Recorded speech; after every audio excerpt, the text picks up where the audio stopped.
please turn to the first page in your notes. We're going to look at how the path of meditation is presented in the Visuddhimagga. And if you're, you have a question? Oh, okay. If you recall from last time, we discussed how the early development of the Theravada Buddhist tradition gave rise to the canonical works preserved as what's called the Pali Canon. And we're particularly interested here in the Pali Suttas. And then also a whole body of commentarial literature also in Pali arose. And it culminated in, or it was finally compiled into this treatise called the Visuddhimagga. And that was maybe 800 or 900 years after the Buddha lived. And so let's take a look at the Visuddhimagga. We'll come back later then and look at how Samadhi and the path of insight and concentration are taught in the Pali Suttas later. So the Visuddhimagga, it's a treatise. It's not actually a commentary, written by Buddhaghosa in approximately the 5th century of the Common Era.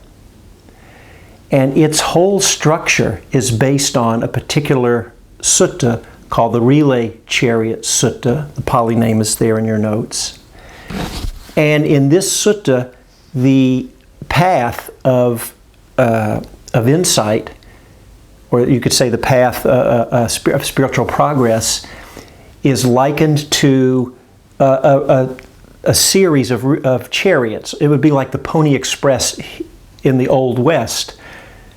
You rode one horse carrying the mail across the country until you got to a rest station, and then you would change horses, get a fresh mount, and proceed on to the next, and so on through a series of stations, progress through one leading to the next, and so on until you reach the goal.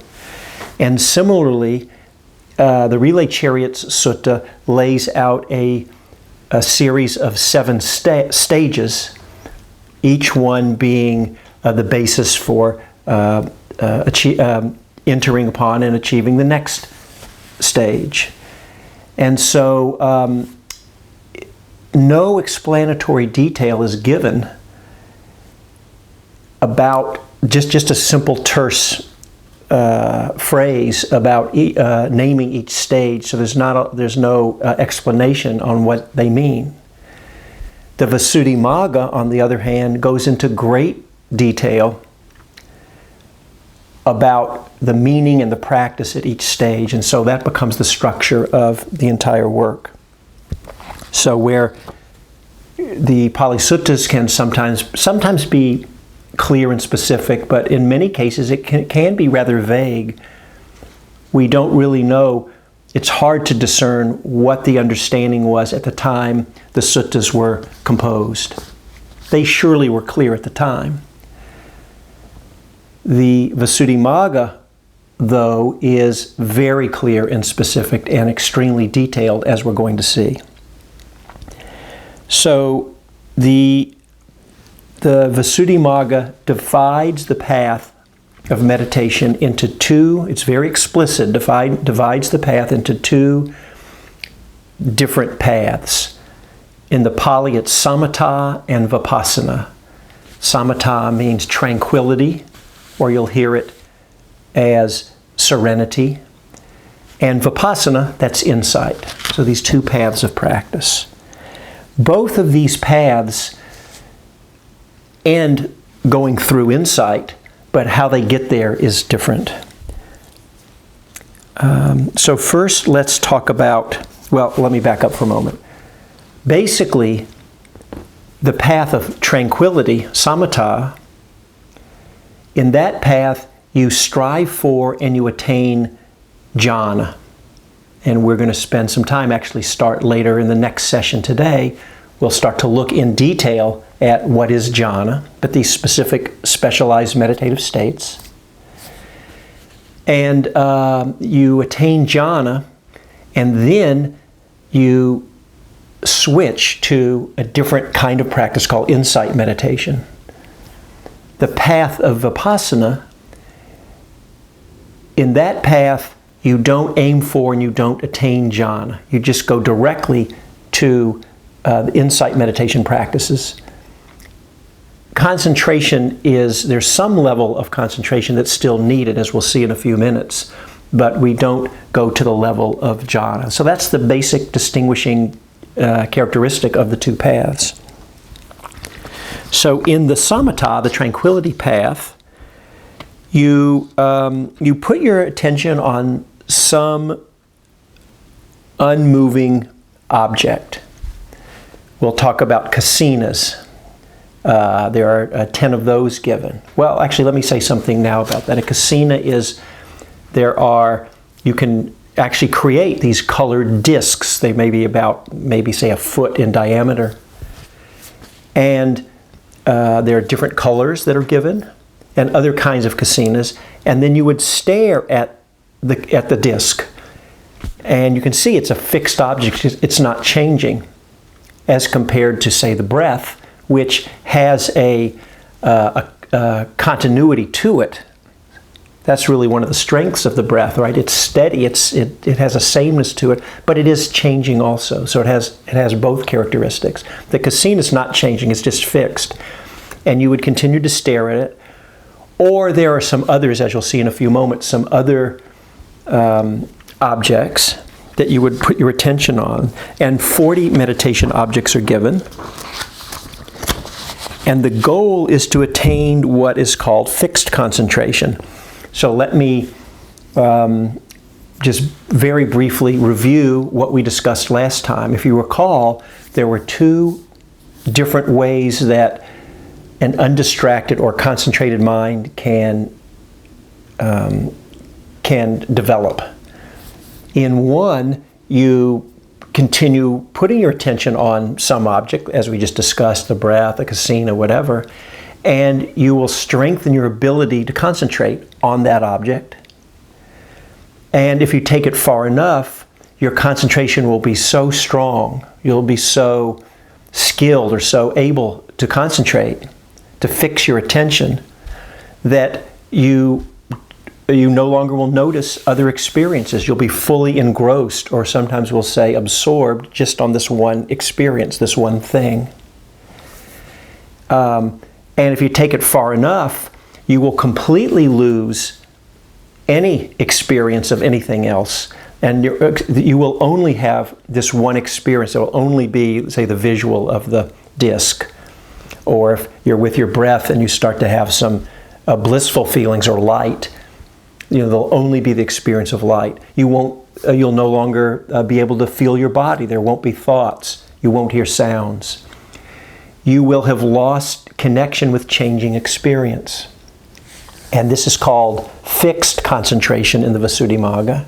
Fixed because your attention's fixed on one thing, or you could say that that there's no change in your experience. Everything is fixed.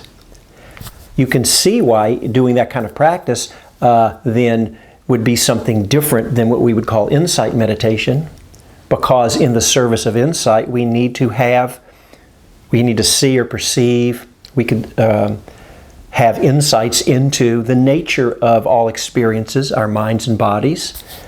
So we need connection with changing experiences to see that they're impermanent.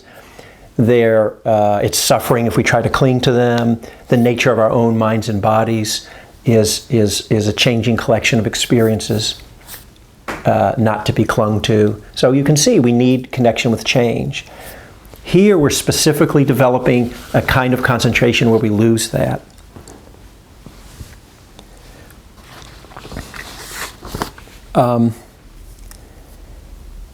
And so that's what they're talking about here, fixed concentration. Recall, and we'll look at this later when we come back to in the Pali Suttas, they have a different kind. The Samadhi culminates, the undistractedness culminates in a different kind of unmoving, where you do not lose connection with changing experience. The mind has come to an utter stillness. and there's still an absorption. It's really just as deep as this kind of concentration, but you bring in connection with change with you. You don't lose body awareness, for example. As you'll see, the experience of the body may be quite thin. There may not be much there if the body just feels like a body of energy or light, but you still have a connection with the body. Okay, so that's this fixed concentration that the Visuddhimagga is very specific that it's aiming towards. In insight, Vipassana meditation, I'm on page 2 of the notes here.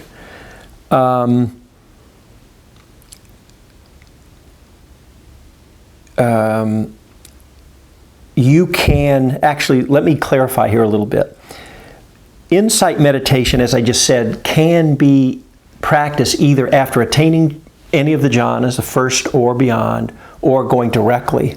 We just call the path of samatha if you go for jhana first. And they have names for these people. A person who practices tranquility, samatha, they call that person one who takes calm as his vehicle.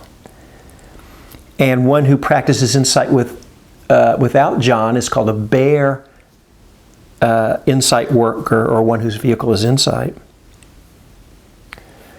In either case, when we practice insight meditation, we do want to have a certain degree of concentration, which is called momentary concentration. And I'm going to define it in a few minutes more clearly after we look at some of the other stages of the Visuddhimagga lays out. So there is a certain amount of concentration that it specifically wants us to attain, and basically it's enough so that we are quite steady and present. Actually, it's very concentrated, but we haven't taken it so far that we've lost connection with change. That's the basic idea.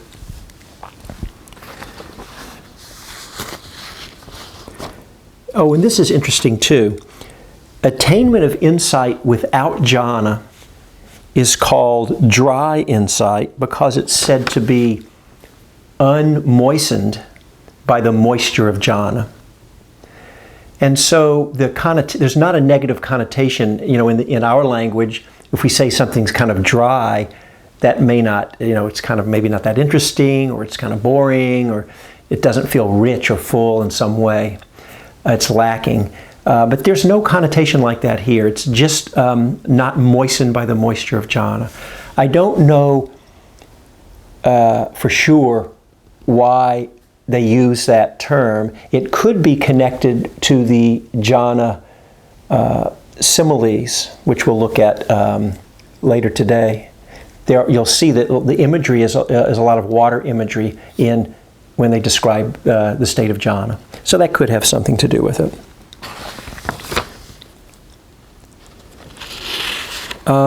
So the basic ideas here, we have two paths, tranquility or insight, and we should note the suttas never explicitly divide meditation into two paths. One of the things that we're going to look at, and that seems pretty clear to me, you'll have to make your own decision, just because I say it doesn't make it true, that these are, they're actually one path. Because even when they go for jhana, you'll see that they're looking for the jhana, the second kind of jhana, where that I had called unification of mind, where it's an inclusive samadhi and you don't lose change. Okay. So on page 3 of your notes, the Visuddhimagga lays out 3 levels of concentration. The first level is just called preparatory concentration, and that's whatever amount of concentration you have when you first begin meditation. And it varies for all of us. Your mind's not trained at all. That's the preparatory concentration. And then the second, and you'll hear this term quite often, access concentration. Now this is important. And sometimes called neighborhood concentration, because you're getting closer in the neighborhood of jhana. And once you've reached that level of access concentration, the hindrances are suppressed. They cannot arise.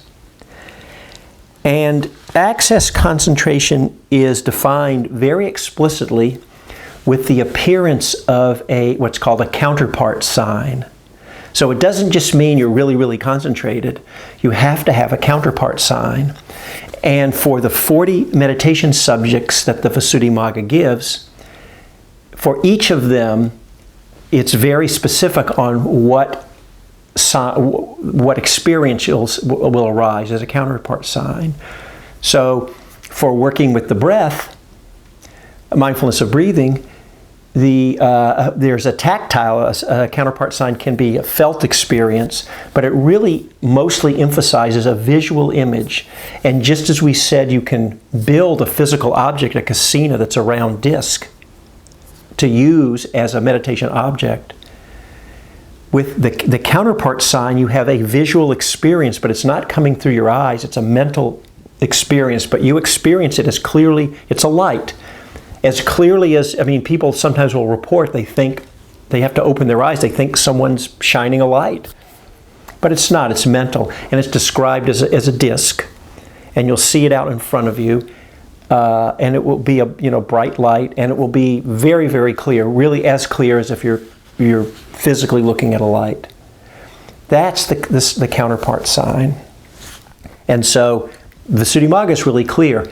In practice, it turns out that some people do, for each of these meditation objects, 40 types of meditation, some people do get the signs that are described in the text. But many, many, many people don't. Most people are never going to see a disc of light, no matter how concentrated you are. And it has nothing to do with how good of a meditator you are, how deeply concentrated. It's just, it arises through different sense doors for some people. Some people can get a sound. For many, many people, it's more an embodied feeling. And, like bliss in the body or pleasant in the body. And for some, it is all visual. I've never heard of it coming out of the other senses, smell and taste. I've never heard of that, although, I don't know, maybe it could come through those sense doors also.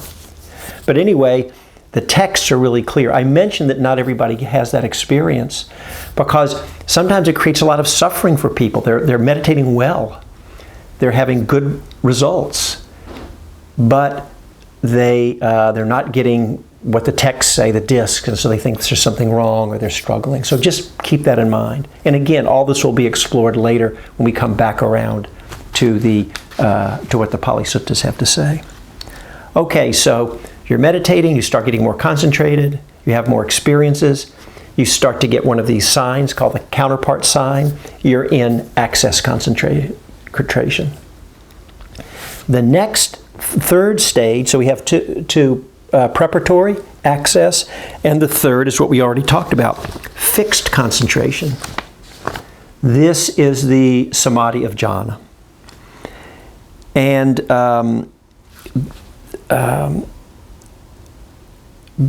basically what happens is once you get a counterpart sign, say you're working with the breath, you let go of the breath as your meditation object, and now the counterpart sign, say the disc of light itself, becomes the object, and you stay with. Actually, what happens more in practice is the experience of your breath and the experience of the counterpart sign seem like they blend together into one. You could call it the counterpart / breath if you want, but and if you haven't experienced it, that may not make sense. What would that be like if those are blended together into one? But it's obvious when it happens. So now your attention is on this counterpart sign or breath and counterpart that's merged into one new experience. And by staying with that, it gets brighter and brighter, and then you'll absorb into that. You kind of go into the light, really, is kind of what happens. And anyway, you're in this state called jhana, which is still undefined. All right.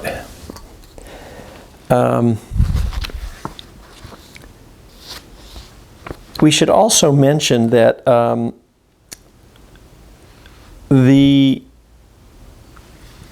remember we talked about momentary concentration that the dry or bare insight meditator attains. In other words, you don't get a counterpart sign and you're not heading for fixed concentration. You want momentary concentration. The Visuddhimagga defines momentary concentration as having the same strength as access concentration. But technically it's not access concentration because there's no counterpart sign. But you're still that deeply concentrated, putting your attention on changing experiences, and we're not going to a lot of detail in this series about the range of insight practices, but I think many of you, probably most of you, are familiar with it. And in fact, the American insight meditation scene, it's had a lot of different influences coming in recent years, but certainly it is the bare insight path of this Visuddhimagga. And that's the reason why, a reason why, people often say, well, why hasn't jhana been talked about for all these years? Why is it just now starting to be talked about more?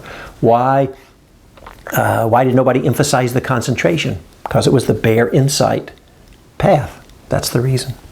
Okay, so we have 3 levels of concentration in the Visuddhimagga. There are also 3 signs of concentration. And you can see here, they use the word nimitta. So nimitta means sign. The word nimitta shows up in the suttas also, and it means a sign, a theme, or a basis for something. It doesn't mean the specific, images that come with the signs of concentration here. So there's the preliminary sign, and that's whatever your meditation object or subject is. So if you're when you first start meditating, if you are practicing mindfulness of breathing, your experience, the physical sensations of the breath, that's what you're experiencing or coming to know. That is the preliminary sign. The learning sign is sometimes called the acquired image. It's a mental image that arises and can be seen even with eyes closed. So that's a certain kind of nimitta. So you're getting pretty concentrated now. So we have preliminary, acquired image or learning sign, and then finally what we already mentioned, the counterpart sign. That mental image becomes much clearer and stronger, and it's said to be flawless. So the texts say that when you've got the learning sign, you might have a visual image, but it might have some unsteadiness in it, some movement. Once you hit the counterpart sign, it's really steady, flawless. And so, and again, now you're in access concentration. None of the terms we just used, the preliminary sign, learning sign, the counterpart sign, so those are the 3 signs of concentration, and also these 3 levels of concentration: preparatory, access, and fixed. 3 levels, 3 signs. None of those are found in the suttas. The terms do not appear. So you can see this was a later development. Let's look on page. We have a little bit more here to cover. Page 4 of these notes. Yes, did you have a question? Yeah, okay, great, thank you. So question was answered. So you can see here the Visuddhimagga also lays out a very clear path for the progress of undertaking meditation. So it begins, as with the suttas, begins with virtue, sila. That's what we think of as precepts. Living in, for the monastics, it's strict adherence to the monastic code. And for lay people, for most of us, it's undertaking the precepts: non-harming, not stealing, avoiding sexual misconduct, right speech, and avoiding intoxicants. And then the next step is to create these. You can see here a list of 4 things you do to create the supportive conditions. And first is sever the 10 impediments. And there's a list that's given. I didn't put it in here. We're not going to get into that level of detail. But just for example, you all know, for example, if you want to put time into your meditation practice, it's not so easy to do, say, if you've got a very, very full, busy life and you just don't have time to meditate. So that would be considered an impediment. So it would be things like letting go of household responsibilities and things like that. Remember that this text was aimed for a monastic audience. So what that looks like for us as lay practitioners, is not going to look the same. And then next you find what's called the good friend. And a good friend simply means a qualified meditation teacher that you can learn from. And so, of course, it needs to be someone that you trust, who has skill and experience, who really embodies, not just has the words, but lives according to, has embodied sila, morality in their lives, and so on. And then you have to choose the proper dwelling. Again, I did not put the details in here, but there's a whole list. The Visuddhimagga lists, as a matter of fact, you can see on the bottom of your notes here, there's different temperaments. There's the greedy temperament, the aversive or hateful, deluded, faithful, intelligent, speculative. And they define how you determine which of those temperaments you are. And then it lists what kind of dwelling is supportive for each of the temperaments. And finally, you choose, with the help of the good friend, not on your own, you choose an appropriate meditation subject out of the 40. And so let's just look briefly, just so you've been exposed to it. I've listed the 40. So I mentioned kasinas. There are 10 kasinas given. Earth, water, air, and fire. Those are also the 4 elements. And you can build a kasina. Like an earth element would be something you look at that you put some dirt, say, in a clear glass jar. Or for water, you can put a big jar of water. There are the 4 color kasinas, blue, yellow, red, and white. And then there's a kasina of light and one called limited space. And it's defined in detail what these look like, how you would construct the kasinas. Those are the 10 kasinas.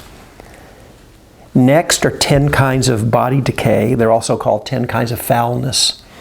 So if you had access to a charnel ground where people bring the dead bodies and the corpses are there waiting to be cremated, you could do meditations, sit and visually just be with these corpses. And so there's 10 different, in corpses of different states of decay. Bloated corpse, festering corpse, and it goes on. Then we have what are called the 10 Recollections. And here's the list on the Buddha, the Dharma, the Sangha, virtue, generosity. Mindfulness of breathing is one of these, which is a common practice for many of us. Mindfulness of death, the deities. These recollections, mindfulness of breathing, is not intended as a verbal cognitive. For recollections on the Buddha or Dharma or Sangha, there may be some words, and the Visuddhimagga gives a whole lot of qualities of the Buddha, say, if that's the one you were undertaking, that you could reflect on, and you may bring some words in the felt sense. So anyway, there's these 10 reflections. So we've got 30, 10 kasinas, 10 kinds of body decay, and the 10 recollections. So we need 10 more. What are called the 4 divine abidings. Those are the Brahma Viharas that you may have heard of, right? Metta, loving kindness, karuna, compassion, mudita, which is called sympathetic joy, which is altruistic joy, happiness at the happiness of another, and equanimity, upekkha, those 4. What's called the 4 immaterial states. I'm just going to name them, but we'll actually, they follow after our discussion on jhana. So we're going to put the details aside. There you see what's called the base of boundless space, boundless consciousness, nothingness, and neither perception nor non-perception. So, what's that? Well, we'll explore that a little bit. There's one called repulsiveness in nutriment, and one is the four elements, which we also saw as kasina practice here. Right? The practices are different if you're doing four elements as a four elements practice versus a kasina practice. So anyway, we're not getting into any more detail than that, but now you've heard them. If you want, you're welcome. Of course, you can go plow through the Visuddhimagga, but I've actually, in my book, The Experience of Insight, in one of the appendices, I've listed these 40 meditation subjects, and I've given more detail about each of them, what they are, what the counterpart signs are and everything. As a reference, it's there if you want to go. And I have a copy up here. If you want to come up, you can look through, and you're welcome to glance at it. And then we see that finally the Visuddhimagga, and of course we want to work with the good friend, but also the Visuddhimagga, once we determine what temperament we are, certain of these meditation subjects, certain of the 40, are suitable for only certain of the temperaments. And there's a few that are, as you can see, that are suitable for any temperament. So that's a basic look at the paths of meditation in the Visuddhimagga. The main thing to remember is this idea of the two paths. Samatha, where you go to jhana, and a particular kind of jhana, fixed concentration. And as you can see, then you have to later back out of jhana, still be pretty concentrated to the level of momentary concentration, but turn your attention to another practice, such as Four Elements meditation, or the path of pure, or we say dry or bare insight. That's the way Vipassana insight meditation is taught. It probably mainly taught in this country. Here, we've already been discussing, we're teaching in a way that, offering in a way for you to experiment and see if that's a style that you're drawn to, that doesn't make a hard separation. It's really more sutta style, where we can have both the concentration side and the insight side and take them both as far as we want. So I think that's a good place for us to stop for now. What we're going to do next is shift over to, I'll just give you a little advance on what we're going to be doing. Now we're going to go look at jhana in the Pali Suttas. That will then enable us to understand, well, jhana in the Visuddhimagga. And then after that, and that's not all today, but I'm just, as we look over the course of our sessions, then we'll come back into, in general, Samadhi, how it's taught in the range of ways it's taught and understood in the Pali Suttas. And then finally, we're going to look at a range of controversies. What is jhana really? Do the suttas really make a distinction in two paths of practice, as the Visuddhimagga does or not? And is jhana necessary for liberating insight, as far as the texts say? So that gives you a basic idea of what we're going to be doing.